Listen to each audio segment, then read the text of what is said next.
Hey everybody, it's Preston here, aka Godzilla Hawk, and welcome to your quick and Takeover Vengeance Day review. So, fuck Valentine's Day. Let's go ahead and talk about this NXT Takeover. Let's go over by the matches and my overall thoughts about the show. So let's go ahead. We're going to open up. We're just going to cut right to the chase. Actually, let's talk about a few things. First of all, Eli Drake. I forgot what name they're now giving him now NXT, but he is officially signed to NXT. So Eli Drake has been one of those guys that's been kind of freelancing. He was in TNA, and then I think he was in NW. Excuse me. He was in then he was released, and then I think he was wrestling in NWA for a little bit. Then I think he got released. So he's been kind of freelancing. We haven't heard much about Eli Drake, but now he seems to be signed with NXT. So Eli Drake is kind of NXT under a different name. I don't remember his name, and I'm just going to call him Eli Drake. What best known for. So he officially got signed. So we got a new signee for NXT, which is a good thing because we need to start getting some guys on the NXT roster. While some of the others are going to be called to the main roster, we need some more people for NXT. So let's just cut to the chase. We only have 5 matches, so this is going to be kind of a short overview, hopefully. So we have Dakota Kai and Raquel Gonzalez taking on Ember Moon and Shotzi Blackheart for the finals of the Women's Dusty Rhodes Tag Team Classic Finals, where the winners will receive a future WWE Women's Tag Team Championship. You know, I gotta be honest with you, the first few minutes were very, well, what's the word? It was very frizzled. That's the best way to describe it. It was very frizzled. The first few minutes of the match, you know, it seemed like nobody was on cue. There was a lot of sloppiness. Everyone seemed not to communicate very well. And once the match kind of continued and went on, it got better. And overall, I thought it was a very good match. Dakota Kai and Gonzalez ended up winning. My pick was Ember Moon, Shotzi Blackheart, just for the fact that, you know, the current champions are heels right now, which are Shayna Baszler and Nia Jax. You know, you figure maybe a babyface team would win and fight them. So I don't know but they went with the more rebel team, which is Dakota Kai, Raquel Gonzalez. I mean, I'm not going to complain too much about that, but it's just weird now. As of right now, it'll be heel versus heel match. Now, I don't know when this title match is going to happen. I mean, if it were me, I would say for, you know, maybe at WrestleMania for one of the nights, I would say. And who knows, maybe Nia Jax and Shayna Baszler will lose the titles. I would like to see them lose them to the Riot Squad. They're the only legit team and comparatively genuinely love. I mean, you can have them versus Dakota Kai, Raquel Gonzalez. You know, maybe if you want, you can kind of squeeze them in like a 3-way or 4-way, adding like Riot Squad, Lana, Naomi, and then Dakota Kai, Raquel Gonzalez into the mix. You can always do something like that. But again, it's just weird that they're a heel team and the current champions are heels. So unless the heels, like Shayna Baszler and Nia Jax, the belts, you know, it's just going to be kind of an odd match to do with heel versus heels. So we'll see what happens. But overall, not a match to open up. I think some people are overrating this match a bit. I see a lot of people kind of praising it. I'm like, okay, get back up. It was not that great. It was good, but it was not that great. We got Johnny Gargano taking on Kushida for the NXT North American Championship.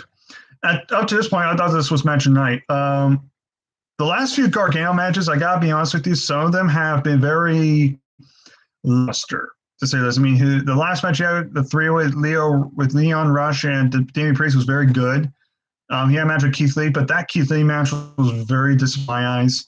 You know, he was part of that ladder match, which was great, but we haven't had that real Gargano takeover match. I thought this was the closest thing we got to a singles match, Kushida. Kushida is not one of my favorites. Like, Kushida is very talented. I will stand by that, but I feel like there's something missing from him still. I don't know what that is. I don't know if you guys can tell me, but every time I watch a Kushida match, I don't understand why I don't get as invested or I should be invested. But something about Kushida just doesn't always excite me. I don't know what it is.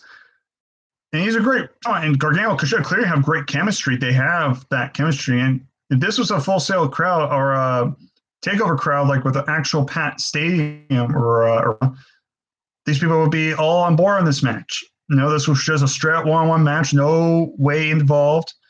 Gargano and Kushida they had that great chemistry. They worked very well. A lot of near falls, a lot of submissions, a lot of countering, and Gargano ended up winning with the, I think Brandon called it catapult DDT on the outside on the stage, which, by the way, they had the stage this time.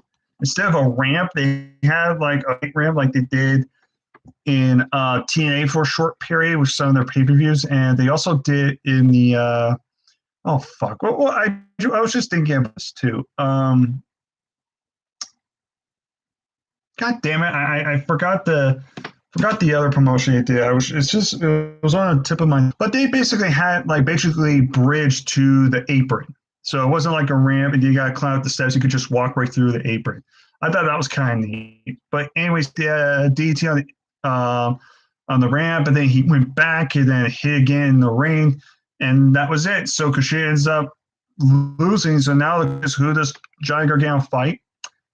Because this wouldn't be the greatest idea, but, you have Dexter Lumis, who has inserted himself into this program with Austin Theory Gargano. So I'm thinking maybe Gargano and Dexter Lumis. I don't think the match would be bad, but it's just Dexter Lumis is just. It's very weird with Dexter Lumis. It's just he's very unique. Enters his character. He's very upon his character, he doesn't talk or anything, but he doesn't have charisma about him. I think it would be more interesting if we did something like a Gargano and a Bronson Reed. I think giving someone like a Bronson Reed that opportunity next, I think would be kind of intriguing. But there's two people right there. I'm thinking either Dexter Lumis is probably more likely his night. If not, maybe a Bronson Reed, I think would be very good for him. Well, I said up to this point, I thought that was the match of the night. Gargano Kushida was the match of the night. At that point. Next, we have the Grizzled Young Veterans taking on MSK, formerly known as the Rascals, I think they call it. Was the Rascals, right? From Impact. For the men's Dusty Rhodes Tag Team Classic Finals, where the winners would receive a future NXT Tag Team Championship match. The match, but the problem with this, I was not interested in this as much because I love the Grizzled Young Veterans, but here's the problem. The Grizzled Young Veterans are heels. So if they won, they would be fighting Oney Lorcan and Danny Burch, who are heels. It wouldn't work. Heel versus heel does not work unless you tell the right story, and that would have not worked. But then meanwhile, you got MSK, who literally debuted at NXT. They literally debuted in the Dusty Rhodes Tag Team Classic, and if you had them win, it's too soon for them to win. But it's the only babyface team we got.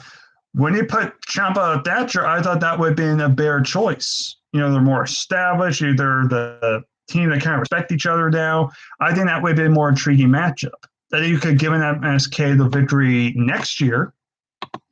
But it felt like there was no real winner for this. No matter who won, it didn't feel right. And MSK ended up winning. But look, the match was good. I'm not going to sit here and tell you it was absolute shit or anything. But it was very hard to get into a match where no matter who won, we technically lose. Because you got nice MSK who are just literally brand new. And I don't know enough about them to really care. They're good, but I think it would have been better to hold them off and wait a little bit longer. But then again, you have the Grizzled Young Veterans who are fucking heels. So now they put themselves in this position where do you go with the brand new babyface that have no character and no development whatsoever, or do you go with the more established tag team but they're heels? It's like there was no real good outcome in this. I mean, MSK wins. I mean, I guess by default because they are baby faces, but does this mean they're going to win the tag team championships immediately? Again, it feels too soon for these guys. I mean, like I said, they're good. They're not bad, but I just feel like it's too soon. You know, I think Thatcher would have been better choices.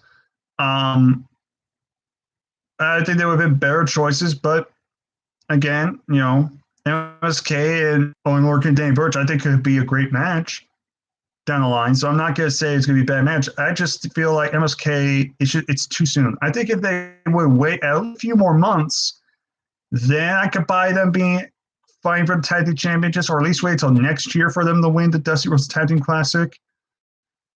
Oh, it just felt like there was no real true winner for us fans. It just felt like, well, it's between a rock and a hard place. So MSK won just because they're baby faces. So that's all I had to really say. I mean, good match, but just I didn't agree with the whole finals, how they played. Next, we got a triple threat match for the NXT Women's Championship. We got Io Shirai take on Toni Storm, and Mercedes Martinez. It was a very good match, but it felt a lot shorter. It literally felt like an 8-9 minute match. But on here it says it got over 12 minutes. It didn't feel like that. It felt like 10 minutes. It just went by very quick. I think that's really my only gripe with this match is I do feel like I kind of wish this match was just a tad bit longer. I don't know, it's something felt about this match just felt like rushed. Io Shirai ended up winning with the moonsault and pin Mercedes Martinez, so she did not pin Toni Storm. So they go to Toni Storm and Io Shirai down the road one-on-one. They could always do that. And don't forget, you saw Raquel Gonzalez, who beat Io Shirai, pinned her in the War Games match. She pinned the NXT Women's Champion, so why hasn't she gotten the title match? So keep down. But look, like I said, all these three women, for what they're given, they did a pretty good job. You know, and although there was a fun spot where they went to the table, I guess they were getting ready to powerbomb something through the announce table, and it just collapsed. I just thought, wow. Just you sneezed on it, fell over. Maybe they borrow those announce tables from CM Punk and The Rock, if you get that reference. But overall, like I said, I thought it was a good match. Io Shirai retains. I think it's about time Io should drop the title soon. She's had it for a while. Like I said, maybe she'll drop it to Toni Storm in a one-on-one match in the near future, or maybe she'll drop it to Raquel. They still have a few women faces. Maybe she drops it to Xia Li. Xia Li has gotten this character revamp for herself. Maybe Xia Li is the one who takes the title off of Io Shirai. I mean, see people right there. You got Raquel, you got Toni Storm, one-on-one. You got Xia Li. You got three contenders down the road for Io Shirai. So that's why I'm thinking like it's going to go to one of those paths, I think. Next, we got the main event. For some people, dream match. The NXT Championship, Finn Balor, the current champion, taking on the Bruiserweight Pete Dunne. This was very similar to the Kyle O'Reilly and Finn Balor match, which was a very gritty match. There was a lot of hard-hitting strikes, submissions, a lot of, body part manipulations, stuff like that. It's exactly what you expected it to be. It was a submission. It was a technical, hard-hitting, gritty match, similar to Kyle O'Reilly match. But again, it was great. And not nearly as long as Kyle O'Reilly match. Well, it went over about 25 minutes. I think that O'Reilly match went, I think, about almost 30, like I think 28 or something like that. So a few minutes. But Balor and Pete Dunne, they went out there and they killed. Pete Dunne was targeting the fingers because Pete Dunne loves his finger food. Finn Balor, Pete Dunne. Balor's working on the leg of Pete Dunne. Balor and Dunne was working on the arms and the fingers of Finn Balor so he can grab him. Missions, hard hitting strikes. They were just going at it, kick out near falls, trying to get to the rope. But at the end of it, Finn Balor ended up hitting the coup de grace. He hit the 1916 and he ended up winning. He ended up hitting Pete Dunne right in the middle of the ring. He couldn't do his gun finger pose because, his fingers are, stomped to shit. So he was selling it. Balor went up the ramp, and we think that's the end of the show. And all of a sudden, we see Oney Lorcan and Danny Burch that just come down and they just attack Balor. They just start beating him down with the help of Pete Dunne to come down, beating the crap out of Balor. We're thinking someone's going to come out. And the Undisputed Era come out with no Bobby Fish, but Strong, O'Reilly, and Cole came to scare off Dunne and his crew. And we see Roderick Strong and Adam Cole looking out down the rank, saying like, "Come on, you cowards," and all that stuff, calling out Pete Dunne and the crew. And right behind, we see Kyle O'Reilly talking to Finn Balor, saying, "Hey man, I respect you. You give me one hell of a fight. I got your back." And we see Cole kind of like had this like weird. So he's like, "Dude, seriously, you're talking to Balor, or you're talking to Balor over there?" Had this kind of like annoyed look.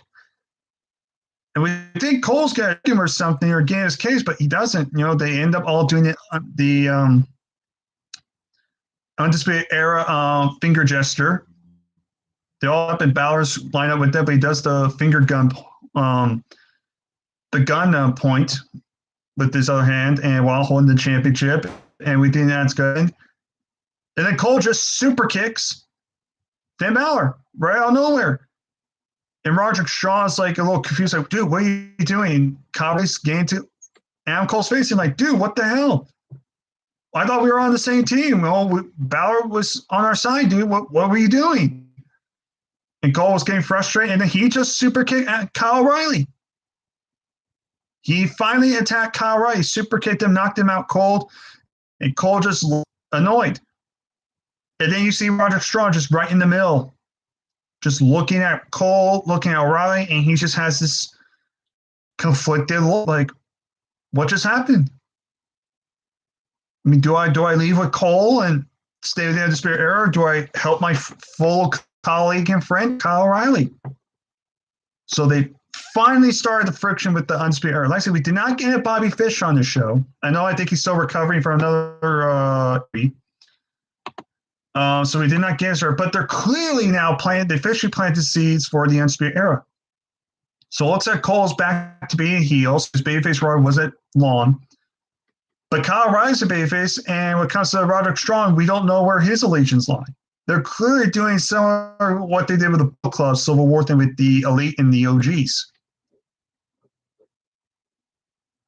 So Kyle O'Reilly clears a babyface. It looks like Kyle O'Reilly's going to go to be a competitor, which I like.